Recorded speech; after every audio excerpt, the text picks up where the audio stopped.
Well, all the stuff. Yep, so this one's back on boring 93. Oh.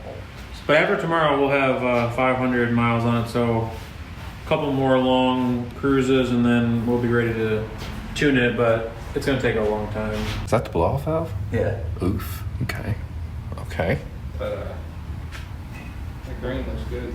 Dude, I love the It doesn't green. match for some reason. I mean, it's The green green. light's yellow. Don't know. It's getting there. We blacked out the intercooler. That's the Banker logo is glow in the dark, which is cool. Needs a new bumper. Bumper's all jacked up, but Them green intercooler pipes, though. Talk about a sleeper. That's not a sleeper. that's why I need a new bumper. No. The SCI bumper doesn't have those fog covers, and with the mesh, you won't hardly see it. To be fair though, he kind of just looks like a poser boy. He doesn't look 800 horsepower. Yeah. Until you race it. Stock turbo. We were thinking about, because you can actually, unfortunately, you can see that it says FP0 right there.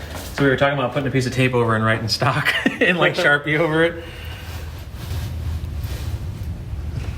The funny thing is, though, unless you know and you're looking for it, like, you think Yeah. basic, What turbo Bolt is that? on. 0? Oh, it must be small. It's 0. zero horsepower. Yeah. Yeah, then you look underneath and it's got a big, huge fucking fuel filter running along the frame rail and fuel lines. And so the second pump's on a switch, which is right here, which is unplugged right now because we don't want it to kick on because we don't know how the car is going to react because we'll overflow the return system. So it's unplugged right now, and then when you plug it back in, there's an Allen set screw in there, and you just take the resistance between the two pins, and then it has a little thing on there so you can choose what boost it kicks in it. So when we start tuning it, we have to figure out like where it will be, where when I'm normally driving it, I don't use a second pump so that it's not too much, but then it has to have enough headway that as it's building boost super quick, it has enough time to catch. kick the second one on and fill it back up. So it's gonna take a long time to tune because the cams are very aggressive and the injectors are so big that it doesn't really want to idle on 93. So it's like right now it's set at like 1100 RPMs. It's just so it won't stall, and it goes because it's the cam's open. Ooh. So it sounds cool, but it's also like a really weird idle. It doesn't seem like it's right, but it's high. Well, the rally car kind of had that, like... Yeah, that's different. This is just because of the cams. That's because of the throttle kick. It doesn't sound like quite that aggressive, but it's doesn't really want to idle on 93, so it's up high, and then we won't be able to street tune it on the 85. We're gonna have to go to the dyno, so it'll be a little bit too much for the street. Oh, yeah. I can't hold my phone and record the wideband while I'm ripping like 800 horsepower. I mean, just, give me a shout. We'll go, and, we'll... The Nice. seats are out right now because I was welding the floors last night, but we redid them, so they're super clean and simple now. They used to have like big thick C-channel, and now they're all like square, quarter-inch wall square tubing, super strong. And there's some adjustments. So we sank the seats to the ground, moved them back so the halos fit, and then I got the squirter tank tucked up behind the seat, so we moved it from the hood to the back there. The battery's about to go in, but I got to paint. I patched in some holes. Instead of using foil tape, I actually cut little templates and patched them out. So we Is the still switch have, panel in? No, I have to build a dash. Oh. I'm trying to like get the other stuff done because I need to get the motor in to free up some space. So I did the rack first, put the motor in. The trailing arms still need to go on that are up there that he sent me the wrong one. Remember? Yep. Before Bristol. So those need to go in, and then I had to drop the tank down to put the spots in for those, which is a pain in the ass. So I dropped the gas tank down and do that. So basically, once I put the motor in and put the transmission in this weekend, and the floors are painted, then I can work on the dash and then just pop the seats in and be done. But the seats are super nice. Everything's wired up. It's just I gotta build the centerpiece, and then we're just gonna do like a smooth dash. But this was cool because the seats have always bothered me because the old brackets, it was a bitch to get the seats in and out, and they weren't adjustable, and they sat up way too high. Like Blake and I would hit our heads on the top of the cage until we sucked down the seat. Now there's like this much room on top of the halo, and there's enough room to raise them up, tilt them. It's probably good for center of gravity, too. Yeah. Sitting low. Yeah, like they made it so that when it's as low as possible, you can still see over the dash, But if it's not comfortable, I have 3 adjustment points up, so we can go 3 steps higher on these. So it's set at this one, so you can go like 1, 2, 3, 3 set points higher, and then you can also tip it because the halos. Unfortunately, this car is so small that the halos kind of get in the way of the opening. So when we first put the seat in, I couldn't even get in the car, and I was like, "Holy shit, I'm not gonna be able to get in here." But by the time we got it maneuvered and tilt back, it only sticks to about here, so you can still get in. But I got STI control arms going. And oh shit! The headers, for whatever reason, it's not quiet anymore, which I don't like. But the headers and everything, like you'll feel it in your chest, like it's I don't know. I know you'll like it, but I'm not liking it.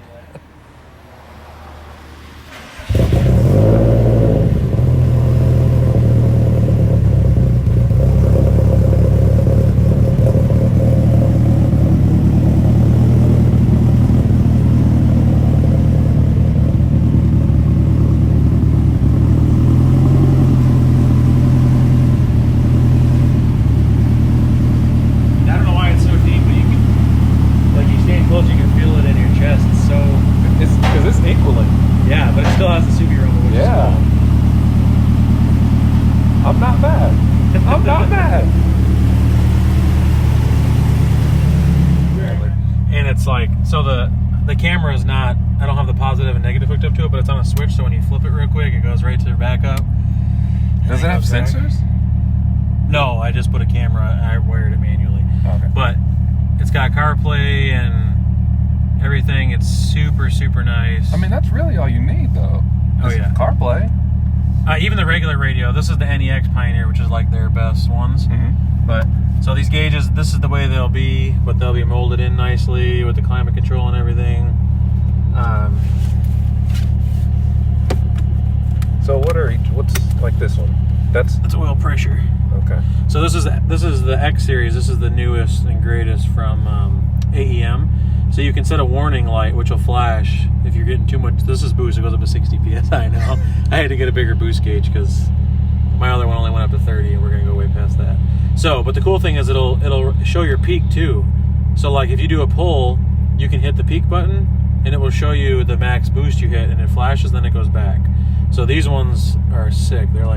They're self-dimming and everything, and they're really thin. And then this is the wideband. So this is wideband, boost, oil pressure, oil temperature. Okay. So we were worried that like at full bore during pulls we would start boiling the oil. Mm-hmm. That's why I put the Killer Bee extended pan. So I have the bigger pump and a bigger pan, so it'll cycle the oil quicker to keep it cool. Yep.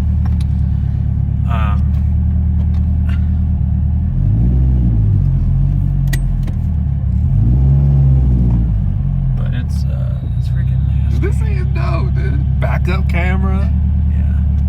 Yeah, it needs the finishing touches, but I mean, you'll hear the whistle when you, like, even just in neutral, listen to this.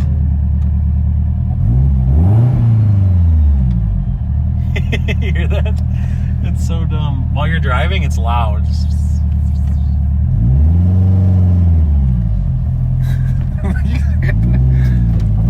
me see if you crack a window, does it get louder? No, you'll hear it. Oh yeah.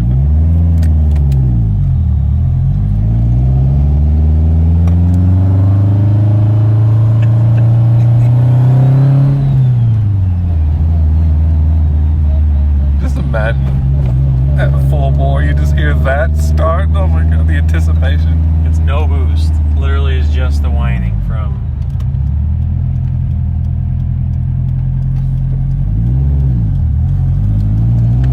But I like the look of this when it's all done. It'll be nice.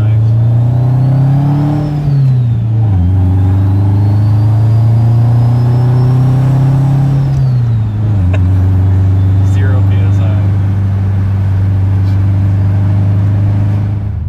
You hear the cams already? Wants to build loose so bad. You have to keep it sitting at 0. That's cool that it kind of defaults to 0 too.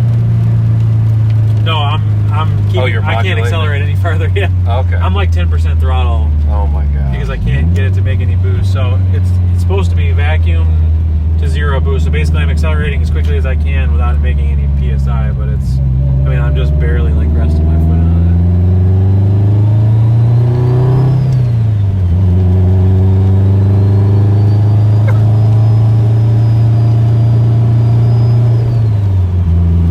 it. Yeah, it still rides good. It's fun. I really like this up here.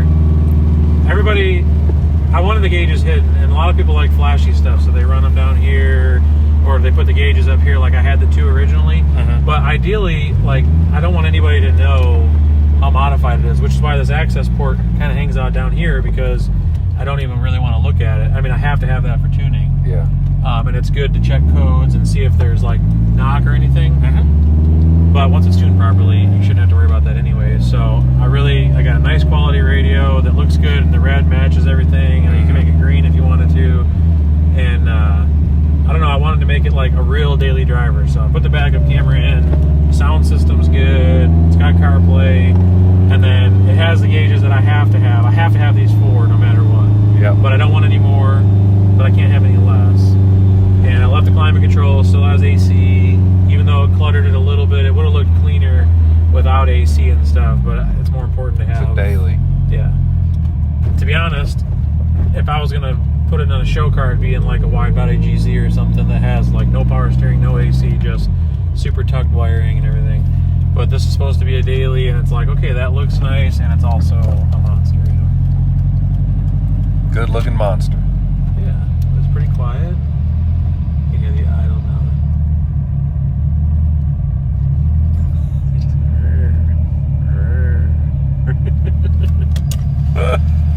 I mean, that's honestly a better place for, like, I mean, if you need maps or something, it's like way better than down here. The fitment is like perfect, because this was made for this is a Japanese nav pod, but it was doubled in size. So literally, I didn't cut any of that out. It's like a perfect fit. Has room. I had to extend the radio harness to go from here up there when I made an extension, but I put it on a adapter so that if I ever want to go back to stock, I didn't cut any of my old wires. I just undo my adapter, put the stock one back in. And these are still easily readable, but they're kind of hidden below other people's view. So if you pull up next to somebody, all they see is that radio. Yeah. They're just like, oh, it's just a radio. It's like Google Maps. Like, where's he going? But I didn't want it to be, you know, like this is rigged right now because I had to have them for startup, especially oil pressure. But like when they're molded in here, it's all silver. It's the factory trim. Dude, it's just got the... That's going to look amazing. The spot for the, just factory AF. Yeah. I can't wait for this thing to make full power. Most people like 7-year builds in like a year or so. True. You don't go from, stock to 1,000 horsepower in a year. Most people, take their time and, Or if they do it, it's all in one go. This is like the 4th rendition. like people don't think about it, but like it has been through like several stages in the, like what, over a year, like year and a half. A little over a year, but Yeah, you I didn't bought really it. start building it. It's been like a year since you started building it. Yeah, I bought it. It'll be 2 years in July was when I picked it up, but then it sat for 6 months because I bought it in the middle of the race season. So I sold the Datsun, bought it, and it was just a shell, and it just sat here for 6 months and then I ordered the IAG short block, and it came in October of last year, and then we finished it up in January and started tuning on it of 2020. So now January 2021 we started with this one. So basically everything started from January of last year with all the changes. It sat for a little while, kind of like the Hawkeye sat for 2 months before I started on it, but